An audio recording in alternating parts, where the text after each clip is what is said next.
আপনারা হয়তো অনেকেই রয়েছেন যারা আমার মতো কম দামি মোবাইল ফোন ইউজ করেন। তো কম দামি মোবাইল ফোনের ক্যামেরাতে যে পোর্ট্রেট মোড দেয়া আছে সেটাতে যখন আমরা ফটো তুলি সেই ফটোগুলোর ব্যাকগ্রাউন্ড কিন্তু পারফেক্টলি ব্লার হয় না, ছবিটা দেখতে বাজে হয়ে যায়।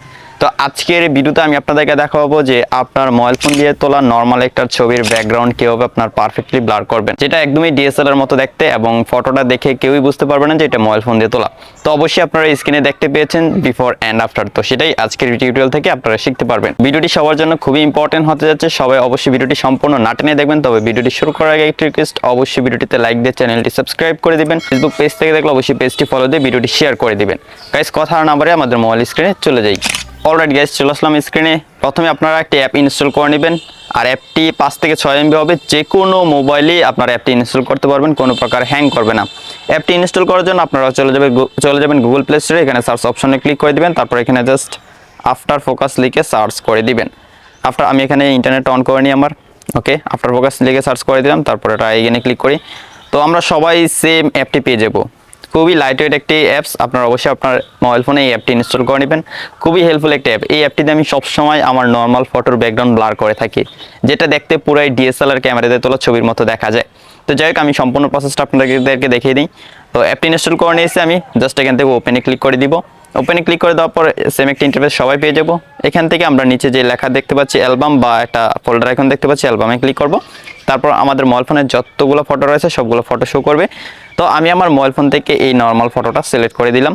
নর্মাল ফটোটা চলে আসলো। এখন আপনার কাজ হচ্ছে এই যে বাম পাশে কিছু অপশন দেখতে পাচ্ছেন, এখান থেকে আপনার কাজ হচ্ছে এই যে জুম অপশনটা, এটাতে এই প্লাস আইকনের একটা অপশন আছে, এটাতে ক্লিক করে দিবেন। আর উপরে যে অপশনটা আছে এটাতে অবশ্যই ক্লিক রাখতে হবে, এই দুইটা অপশন সিলেক্ট রাখতে হবে। তারপর এখান থেকে অ্যারোটাতে ক্লিক করে এটাকে এখান থেকে হাইড করে দিবেন। হাইড করে দেওয়ার পর আপনার ফটোটা একটু জুম করে নেবেন।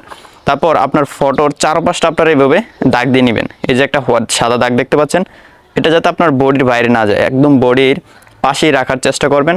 আপনারা অবশ্যই দেখতেই পাচ্ছেন আমি কীভাবে দাগটা দিচ্ছি। তো সেমভাবে কিন্তু আপনার বডির দাগটা দিয়ে দিতে হবে। তো আপনারা চাইলে ফুল ছবির কিন্তু ব্যাকগ্রাউন্ড বার করতে পারবেন, পুরোই ডিএসএলআর ফোকাসের মতো। এখান থেকে আমি আমার সম্পূর্ণ বডিটা এখন এভাবে জাস্ট সাদা দাগ দিয়ে এভাবে বডির চারপাশটা দাগ দিয়ে দিব। গাইস, দাগ দিয়ে দিলাম। এখন আমি হাতের জায়গাটা একটু দাগ দিয়ে দিব। ওকে, তো এখানেও দাগ দিয়ে দিচ্ছি, জাস্ট টেনে টেনে দাগ দিয়ে দিব। তো আপনারা একটু আস্তে ধীরে করবেন, আমি দ্রুত করে দেখাচ্ছি যেহেতু আমি ভিডিও করতেছি, তা না হলে আমার ভিডিও অনেক বড় হয়ে যাবে। সো আমি এখান থেকে একটু দ্রুত দেখাচ্ছি, তারপরও আপনারা একটু ভালোভাবে বুঝার চেষ্টা করুন। তো আমার কাজটা হয়ে গেলে এখন আপনার কাজ হচ্ছে বাম পাশে যে অ্যারোটা রয়েছে এটাতে ক্লিক করবেন, তারপর 3 নম্বর অপশনটাতে ক্লিক করবেন। তারপর এখান থেকে যে রেড এরিয়া আছে সেটাতে জাস্ট এভাবে দাগ দিয়ে দিবেন। এভাবে দাগ দিয়ে দিবেন, মানে রেডটা আপনাকে রিমুভ করে দিতে হবে। আপনার যে জায়গায় রেড থাকবে সেই জায়গাটা ব্লার হবে না, যে জায়গায় রেড থাকবে না সেই জায়গাটাই ব্লার হবে। তো আমি এখানে দাগ দিয়ে নিয়েছি যাতে আমার বডিতে কোনো রেড অপশন না আসে। সো আপনারা দেখতে পাচ্ছেন আমি কীভাবে কাজটা করতেছি। এক এক করে আপনারা সম্পূর্ণ ফটোটা ভালো করে চেক করে নেবেন যে কোথায় কী প্রবলেম আছে। ধরুন আপনার বডির ভিতরে চলে গেলে তাহলে এখানে সাদা অপশনটাতে সিলেক্ট করে জাস্ট এখানে আবার আরেকটা দাগ দিয়ে আবার 3 নম্বর অপশনটাতে দাগ মানে সিলেক্ট করে অতিরিক্ত অংশটা এভাবে আপনারা ডিলিট করে দিবেন। ওকে, তো দেখতে পাচ্ছেন জাস্ট সিলেক্ট করে মানে দাগ দিয়ে দিলে কিন্তু এটা অটোমেটিক রিমুভ হয়ে যাচ্ছে, মানে এটা অটো সিলেক্ট হয়ে যাচ্ছে। তো এখান থেকে আমার কাজটা প্রায় হয়ে গেছে। এখন আমার ফেসের জায়গাটা একটু ভালোভাবে করতে হবে, যেহেতু পিছনে বা ব্যাকগ্রাউন্ডে গাছ রয়েছে তাই এখানে একটু প্রবলেম হচ্ছে বা আপনারও প্রবলেম হতে পারে। সো এই জায়গাটা একটু ভালোভাবে কেয়ারফুল আপনারা করে নেবেন, তাহলেই হয়ে যাবে, আর বেশি কিছু না।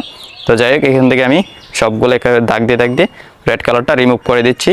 অলরাইট গাইস, আমি আমার সম্পূর্ণ কাজটা করে নিলাম এবং আপনারা আপনার কাজটা অবশ্যই একটু ভালোভাবে খেয়াল করে করবেন, তাহলে আপনার ছবিটার ব্যাকগ্রাউন্ড একদমই রিয়েলিস্টিকভাবে ব্লার হবে, যেটা দেখে কখনোই কেউ বুঝতে পারবে না যে এটা মোবাইল ফোন দিয়ে এডিট করা বা ডিএসএলআর ক্যামেরা দিয়ে তোলা নয়, এরকমটা কেউই বুঝতে পারবে না।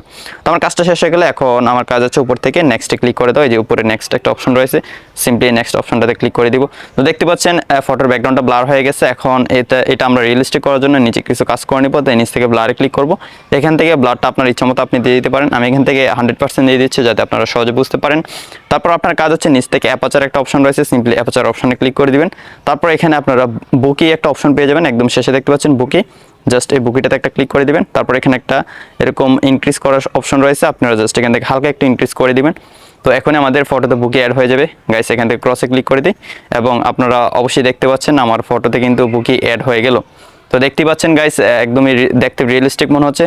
তারপর এখানে আমরা আরও কিছু কাজ করে নেব, যেমন ব্লারে গিয়ে এখান থেকে আমরা ফেদারটা একটু বাড়িয়ে দিব যাতে আমার বডির যে পাশটা রয়েছে সেটা একদমই রিয়েলিস্টিক হয়ে যায়। তো এখন দেখতে পাচ্ছেন যে এই ফটোটা দেখে কিন্তু কেউ বুঝতে পারবে না যে এটা মোবাইল ফোন দিয়ে তোলা, এখন এটা দেখে সবাই বলবে যে এটা কিন্তু ডিএসএলআর ক্যামেরা দিয়ে তোলা।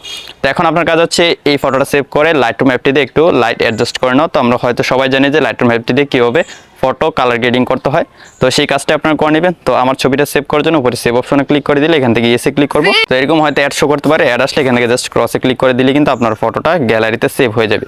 তো দেখতে পাচ্ছেন ফটোটা গ্যালারিতে সেভ হয়ে গেলে। তো আশা করি গাইস আপনারা সম্পূর্ণ ভিডিওটি দেখে শিখে গেছেন কীভাবে আপনার মোবাইল ফোন দিয়ে তোলা নর্মাল ছবিগুলোর ব্যাকগ্রাউন্ড একদম ডিএসএলআর ক্যামেরা দিয়ে তোলা ছবিগুলোর মতো করে ফেলবেন। যদি আজকের ভিডিও থেকে সেটা শিখতে পারেন তাহলে অবশ্যই ভিডিওটিতে লাইক দিয়ে চ্যানেলটি সাবস্ক্রাইব করে দিবেন। ফেসবুক পেজ থেকে দেখলে অবশ্যই পেজটি ফলো দিয়ে ভিডিওটি শেয়ার করতে ভুলবেন না গাইস। দেখা হচ্ছে নেক্সট ভিডিওতে নতুন কিছু নিয়ে। ততক্ষণ সবাই ভালো থাকুন, সুস্থ থাকুন, আল্লাহ হাফেজ।